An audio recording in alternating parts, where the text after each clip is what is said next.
오늘 미리 준비하는 투자자분들께 바치겠습니다. 오늘 장에서 그 산업과 이슈를 가장 잘 반영해줄 4종목 선별해보고요. 그 안에서도 원픽 종목 제시해드리는 오늘의 투자 두 분과 함께 할게요. DB금융투자 김병수 PB 그리고 훈훈한 주식 김지훈 대표 수고해주시겠습니다. 어서 오세요.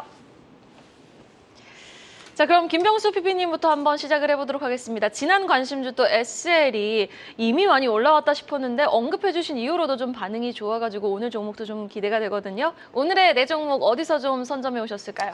네, 어찌 보면 특징주라고 하면은 수급도 중요하지만 신고가 여부도 굉장히 중요하다고 생각합니다. 그래서 신고가와 그리고 외인 매수, 기관 매수 쪽 관련된 종목들을 좀 소개해드리려고 합니다. 우선 어제 신고가가 좀 나오고 있는 종목 중에 덴티움이라는 종목을 조금 소개해드리려고 하고 있습니다. 국내 임플란트 시장 점유율 2위로 알려져 있는 덴티움이 좀 15만 5,500원까지 오르는 모습을 보였습니다. 올해 들어서 대략 한 50%가량 오르는 모습을 보였는데 이건 이제 중국이라든지 중국 외 신흥국이 임플란트 쪽 시장에서 수요가 굉장히 많이 늘어나고 있다는 이야기가 나오고 있습니다. 비단 덴티움뿐만 아니라 레이라든지 덴티스라든지 이런 임플란트 관련 업종도 살펴보실 필요가 있지 않나라고 생각을 하고 있습니다. 다음은 이제 SK 하이닉스를 조금 말씀을 드리려고 하는데 어떻게 보면 반도체 업황이 굉장히 안 좋다는 얘기가 작년 연말부터, 작년 거의 여름부터 나왔죠. 여름부터 연말을 지나서 올해 초까지 나오고 있습니다. 실제로 주가도 많이 빠지는 모습을 보였는데 어제 같은 경우에는 외인 매수가 조금 이어지면서 외인 매수 상위 종목으로 이름을 올렸습니다. 그 이유는 어떻게 보면 적극적인 출하 전략이다라고 요약이 되어 있는데 DDR5 이런 이제 드디어 반도체 나오기 시작하는 DDR5가 가격 강세가 나올 것이다라는 이야기가 나오고 있어서 현물거래소에서 이제 DDR4, DDR3의 출하 압력 동향도 보고됐다라는 이야기가 나왔습니다. 디램의 이제 비트그로스라고 표현되고 있는데 이런 추정치가 23% 이상으로 더 상향할 수도 있다라는 이야기가 나오고 있어서 평균 판매 가격도 내려갈 거기 때문에 아마 반도체 업황에서도 조금 괜찮지 않을까, 생각보다 나쁘지 않을 수 있다라는 이야기가 함께 나오고 있습니다. 다음은 기관 순매수 쪽으로 이름을 올렸던 LNF입니다.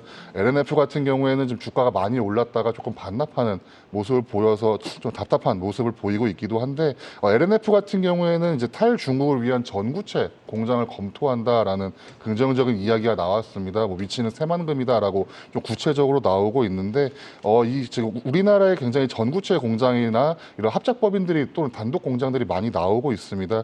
그 이유는 LG화학이라든지 포스코 퓨처엠 같은 이런 전구체 공장을 짓는 업체들의 이유는 탈중국화 플러스 해가지고 양극재 공장이 우리나라에 많기 때문에 물류 쪽에서 좀 물류비 절감 효과가 있다라는 이야기가 나오면서 전구체 공장도 이쪽으로 이야기가 나오고 있다라고 좀 말씀을 드려보고 싶습니다. 마지막으로는 좀 주가가 변동이 좀 크기 때문에 배당 쪽을 좀 노려보시는 분들을 지금부터 조금 준비하셔야 되지 않을까 생각을 하고 있는데 맥커리 인프라를 좀 말씀을 좀 드려보고 싶습니다.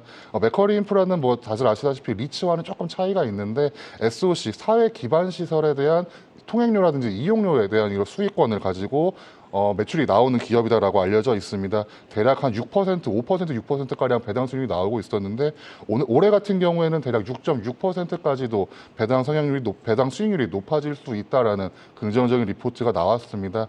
나중에 조금 더 자세히 설명을 드릴 수 있을 것 같은데 맥커리 인프라도 지금 주가가 많이 변동하고 있기 때문에 좀 이런 배당주 관점에서 살펴보실 필요가 있지 않나라고 좀 말씀을 좀 드려보고 싶습니다. 네, 4종목 다 각가지 모멘텀을 갖고 지금 좀 선별해 오신 것 같은데 SK하이닉스에 대해서 좀 질문을 드려보고 싶습니다. 밤사이에 뉴스가 하나 나왔어요. 지금 시중은행에서 SK하이닉스가 추가적으로 3천억 원을 좀 조달할 것으로 추진이 된다. 뭐 이런 내용의 뉴스가 나왔는데 과연 시장은 지금 최근 이틀간 SK하이닉스의 외국인의 대량 매수세가 유입되고 있지 않습니까? 지금 이러한 상황에서 이 뉴스를 과연 좀 여전히 경기 침체 여전하구나라는 인식으로 받아들일지 아니면은 반도체 진짜 바닥 찍었구나 3분기부터 투자하겠구나라는 심리로 받아들일지 어떻게 보세요, 이 기사는? 어떻게 보면 1분기 굉장히 안 좋았습니다. 적자 전환뿐만 아니라 적자 폭이 확대되는 모습을 보였는데 지금 말씀하신 것처럼 3천억 가량의 어떻게 보면은 이거는 운용 자금이기 때문에 지금까지는 많이 빠졌지만 이번으로서 또는 3분기로서 반등을 충분히 노려볼 수 있지 않을까라는 긍정적인 신호로 볼 수도 있고 특히 외인 매수가 이어지는 이유를 조금 더 생각을 해보신다면은 디램 가격이 1년 가까이 빠졌으니 이제 이거 현물 거래소의 가격도 한번 살펴보신다면은 디램 가격이 이거보다 더 빠지기에는 조금 어려운 구조가 아닐까라고 생각을 하고 있습니다. 네, 알겠습니다. SK 하이닉스의 좀 추가적인 상승 여력도 한번 기대해 보면서 잠시 후에 원픽 종목 들어보도록 하고요. 이어서 김재훈 대표의 네 종목도 한번 살펴보도록 하겠습니다. 어떤 종목 고민해 오셨을까요? 네, 첫 번째 종목은 SFA입니다. SFA는 반도체 장비 회사로 알려졌는데 최근에 올 초에 2차 전지 전극 공정 장비인 CIS를 인수하면서 1분기 말 기준으로 수주 잔고가 1조 3천억에 달할 정도로 상당히 수주 잔고가 견조합니다. 물론 CIS를 인수하면서 2차 전지 이 전극 장비 쪽으로도 수주 잔고가 8천억이 육박할 정도로 이 수주 잔고라는 건 기본적으로 매출이 이연돼서 반영이 되기 때문에 올해 연간으로도 매출이 상당히 작년 대비해서는 수주 잔고 기준으로 한 37%까지 늘어날 것으로 예상을 하고 있습니다. 그래서 2차 전지 사업군으로 매출처가 다각화된다는 점이고요. 반도체 관련돼서도 상당히 지금 하반기에는 좀 그 메모리 반도체 가격이 반등이 나온다면 기존에 밀렸던 수주 관련된 장비에서도 그러니까 본업인 반도체 장비에서도 실적이 좀 턴어라운드 될 거라고 보고 있습니다. 네, 두 번째는 아이센스인데요. 최근에 보니까 헬스케어 관련된 회사들이 전체적으로 다 주가가 빠르게 올라오고 있습니다. 뭐 클래시스를 포함해서. 그런데 이 혈당 측정기를 생산하는 회사인데 미국의 아가메트릭스라는 회사를 360억에 인수했는데 이 회사가 작년 기준으로 580억 매출에 영업이익 40억 나는 굉장히 견조한 회사입니다. 그래서 아가메트릭스의 그 현지 판매망을 통해서 미국과 유럽 시장 진출을 기대를 하고 있습니다. 그리고 세 번째는 역시 명신산업인데요. 저도 SL 한번 소개를 해드렸는데 이 자동차 부품 관련된 회사들이 굉장히 실적이 좋습니다. 이 명신산업은 테슬라발 드디어 이제 계속 연기가 됐던 사이버트럭 출시를 공식화했는데요. 아마 테슬라의 공식 협력사로서 명신산업이 좀 관심을 받을 거라고 보고 있고요.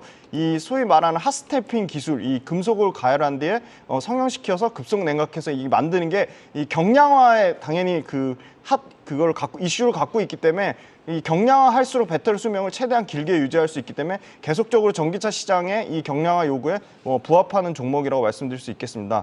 네, 마지막으로 이제 LG이노텍인데요. 역시 LG이노텍 관련돼서 최근에 느낀 점은 계속 이제 악재가 나오고 있습니다. 애플 덕을 봤던 LG이노텍이 2분기에 적자 전환부터 해서 소위 말하는 반도체 기판 쪽에서 대규모 손실이 나올 거라고 했는데도 불구하고 최근에 더 이상 27만 원, 28만 원대를 지지하는 걸 봤을 때 악재가 나와도 더 이상의 그 악재가 악재로서 반영은 안 된다라고 보고 있습니다. 그래서 이 부분은 좀 추후에 자세히 설명드리도록 하겠습니다. 네, 원픽 종목 잠시 후에 들어볼 텐데 이 네 종목 안에서는 명신산업에 대해서 한번 질문을 드려보고 싶습니다. 지금 공교롭게도 지난 우리 김병수 PB님의 관심주가 SL이었는데 또 김지훈 대표님도 SL을 한번 언급하신 적이 있어요. 그런데 명신산업을 오늘은 또 가지고 오셨거든요.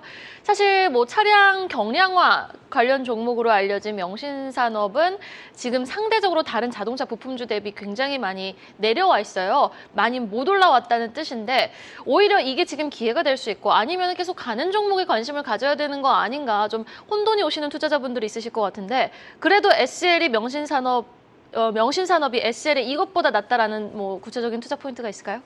명신산업이랑 SL을 둘 다 실적 자체로는 1분기 실적 상당히 잘 나왔고요. 실적 증가폭 또한 비슷한 정도 수준입니다. 근데 명신산업 같은 경우는 소위 말하는 SL보다 이 차량 경량화가 전기차 시대에 굉장히 중요한 모멘텀이 되고 있기 때문에 이 부분이 좀 더 이슈를 받을 거라 보고 있고요. 테슬라 관련된 부분도 상당히 좀 사이버트럭이요? 네, 사이버트럭 관련된 것도 신규로 신규 이슈로 되기 때문에 좀 모멘텀을 받을 거라 보고 있고 그다음에 명신산업 같은 경우가 자동차 부품회사 전체 평균 이익률이 한 6% 미만입니다. 근데 SL과 마찬가지로 명신산업도 영업이익률이 한 11%대 굉장히 견조한 영업이익률을 자랑할 정도로 상당히 좀 마진을 잘 남기고 있다 그렇게 네. 말씀드리겠습니다. 알겠습니다. 두 기업 모두 마진을 잘 남기고 있는 가운데 그래도 SL 대비해서 많이 지금 명신산업은 주가가 아래에 있는 수준이거든요. 명신산업의 주가 추이도 한번 지켜보고요. 두 분의 관심주 공통적으로 SL이었으니까 SL도 추가적인 상승 여력 한번 기대해 보겠습니다. 자, 다시 김병수 PB님 차례로 돌아와서요. 지금 네 종목 제시해 주셨는데 네 종목의 결이 다 다르거든요. 그래도 이 종목이다 원픽 종목 어떤 종목 제시해 주실까요? 저는 맥쿼리 인프라를 조금 말씀을 드려보려고 합니다. 맥쿼리 인프라 같은 경우에는 아시다시피 배당 성향이 굉장히 좋은 종목으로 알려져 있는데 요약을 먼저 드린다면은 부동산 그 자체가 아니라 부동산을 포함한 운영권 또는 통행료를 투자하는 회사라고 알려져 있고 배당 수익률 예상치가 굉장히 높기 때문에 좀 살펴보실 필요가 있다라고 요약을 먼저 드리고 시작을 하도록 하겠습니다.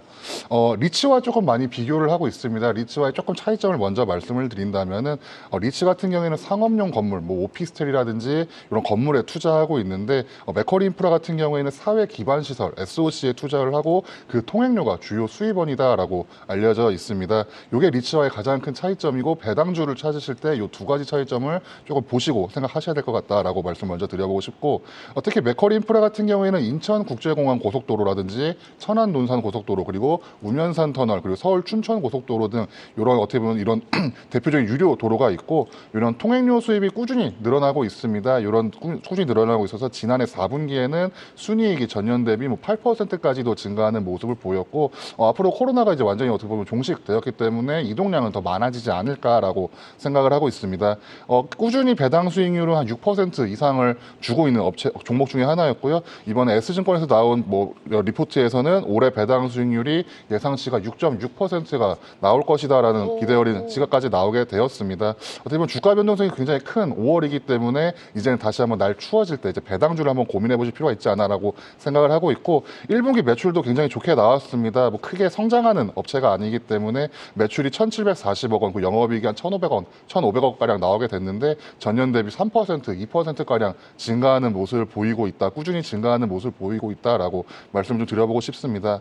가장 큰 차이점은 이제 기초 자산, 어떻게 보면 부동산 같은 게 있는데 부동산 등의 이제 가치 변동과는 조금 무관하다. 왜냐하면은 이 소유권이 아니라 운영권을 갖고 있기 때문입니다. 대략 30년간의 운영 수익을 받아 그 운영 수익이 배당으로 돌려주는 구조다라는 것이 어떻게 보면 사업 구조이기 때문에 좀 살펴보시면 좋을 것 같고 특히 오피스 가격 상승으로 이제 기대감으로 다른 리츠들은 조금 급등했다가 금리 인상기에 조금 타격을 입은 모습을 보였습니다. 리츠 배당 수익률이 5%대를 맞출 수 있을까도 굉장히 의문이 나오는 현 시점에서 어떻게 보면 배당주라든지 조금 안정적인 투자를 원하시는 분들은 맥쿼리 인프라를 모아가는 전략도 괜찮지 않을까라고 좀 말씀을 드려보고 싶고 특히 금리 인상기 이전에 한 14,000원까지 나오는 모습을 보였습니다.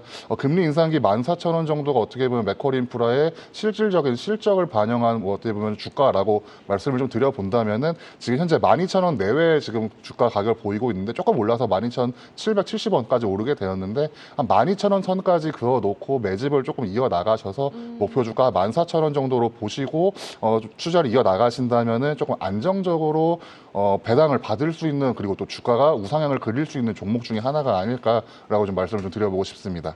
네, 알겠습니다. 12,000원 내외에서 매집을 하고 목표가는 14,000원을 보신다. 맥쿼리 인프라 지금 올해 들어서 꾸준하게 올라와주고 있거든요. 또 6월에도 배당일 지급일이 예정되어 있으니까요. 한번 관심 갖고 지켜보시면 좋을 것 같습니다. 자, 이어서 김지훈 대표님의 4종목 안에서 이 종목은 오늘장 꼭 봐야 된다. 어떤 종목 제시해 주실까요? 혹시 휴대폰 아이폰 쓰시나요? 저 아이폰에서 갤럭시를 바꿨는데. 아이폰이라고 얘기했었어야 됐나? 혹시 아이폰 쓰시나요? 죄송합니다. 갤럭시네요. 이거 LG노텍인가요? 네네, LG노텍입니다. 이게 하반기 아이폰 15 같은 경우는 워낙 14가 잘 안 팔려서 14 같은 경우가 생각보다 전년 대비해서 한 15% 정도가 빠졌는데 오히려 지금 아이폰 15는 지금 14 대비 12, 13의 교체 수요를 굉장히 기대를 하고 있습니다. 이게 지금 15 같은 경우는 출하량 자체가 전년 대비 한 15% 증가한 한 9,200만 대 수준을 예상을 하고 있고 그래서 아이폰 관련된 밸류체인들이 대부분 다 상반기에 실적이 나빴다가 하반기에 좀 실적이 좋을 거라고 보고 있습니다. 그래서 지금 그 아이폰 15 특징이 14의 그 소위 말하는 정적 공장, 생산 공장 그 이슈 때문에 생산 차질 변수도 정상화되며 그 정상화되는 생산 차질 물량만 물량 자체가 한 10% 정도 증가할 거라고 보고 있고요. 그다음에 이미 2분기에 적자 예상하는 그 스마트폰 출하량 감소에 따른 광학솔루션이라든지 그 반도체 부진에 따른 기판솔루션 사업부의 이익이 깎이는 부분이 현재 주가에는 좀 상당 부분 좀 반영이 돼 있다고 보고 있습니다. 반도체 기판 또한 이제 하반기에 전방산업 세트 수요가 회복이 되면 빠르게 실적이 올라올 거라고 보고 있고요. 가장 중요한 건 이제 새로 나오는 모델의 그 폴디드 줌하고 소위 말하는 이 그 4,800메가짜리 그 카메라 모듈 가격이 엄청나게 올라갑니다. 그러니까 P가 상승하고 Q 자체, 기존에 들어가는 모델 2개에서 모델 자체가 4개로 프로맥스 모델까지 4개로 프로와 프로맥스 모델 4개로 늘어나면서 P와 Q가 지금 모두 동시에 하반기에는 좀 증가하는 국면이 나올 것이다. 그리고 이 폴디드 줌 같은 경우는 기존에 쓰던 것보다 훨씬 마진율이 좋을 거로 예상하고 있기 때문에 하반기에는 좀 이 경기 침체를 넘어서서 아이폰 15가 최소한 출하량 정상화되는 수준만 나와도 15% 증가를 예상하고 있기 때문에 굉장히 애플에 대한 기대감이 하반기로 갈수록 좀 더 가시화될 거로 보고 있고요. 애플이 생각보다 중국의 로컬 업체들이 굉장히 부진하면서 중국과 그다음에 심지어 인도에서까지 점유율이 확대가 되고 있습니다. 그래서 아이폰이 중국에서 점유율 확대되는 거는 굉장히 LG노텍 입장에서는 굉장히 긍정적이라고 보고 있습니다. 이 회사가 처음으로 지금 최근 3년 내에 올해 영업이익이 다소 한 마이너스 한 3% 정도 빠지는 정도 수준이지만 내년과 내후년에는 다시 영업이익이 1조 4천억 대, 1조 6천억 대까지 회복돼서 PER이 9배까지 올라갔다가 내년과 내후년에 다시 6배 밑으로 떨어질 것으로 예상을 하고 있습니다. 네, 알겠습니다. 지금 LG노텍의 하반기 실적 개선 기대감이 형성되어 있는 상황이죠. 아이폰 15 이제 신제품이 발표되면서 LG노텍도 덩달아서 함께 수혜가 예상되는 가운데 지난번에도 한번 관심주를 가지고 오셨거든요. 다시 한번 강조를 해주시는 가운데 목표가에도 좀 조정이 있을까요? 네, 지금 말씀드린 이제 소위 말하는 매수가 같은 경우는 항상 단기간에 급등이 나와서 7, 8% 이상 조정이 나온 가격에서 매수를 말씀드렸는데 목표가는 34만 5천 원 동일하고 오, 네. 매수가만 좀 더 높여서 한 27만 원대 정도면 지금 27만 원 정도 가격대에서 지금 실적이 2분기에 굉장히 나빠서 적자 전환할 거나 악재가 나옴에도 불구하고 주가는 안 빠지거든요. 그리고 최근에 그러네요. 기간이 3거래일 제외하고는 한 달 내내 평균 매수한 가격대가 한 27만 원 초반 가격입니다. 그래서 그 정도 가격대면 매수가 가능하지 않을까 보고 있습니다. 네, 지금 가격대는 다소 조금 매수가에 비해서는 올라와 있지만 27만 원 부근에서는 매수가 가능하다. 그리고 중장기적인 목표가 34만 5천 원 제시해 주셨으니까요. 두 번이나 또 LG노텍을 강조해 주신 만큼 한번 주가 추이 기다려보도록 하겠습니다. 오늘 두 분의 종목 맥쿼리 인프라와 LG노텍이었으니까요. 개장과 동시에 한번 지켜보시면 좋겠네요. DB금융투자 김명수 PB, 훈훈한 주식 김지훈 대표와 함께 해봤습니다. 오늘 말씀 고맙습니다.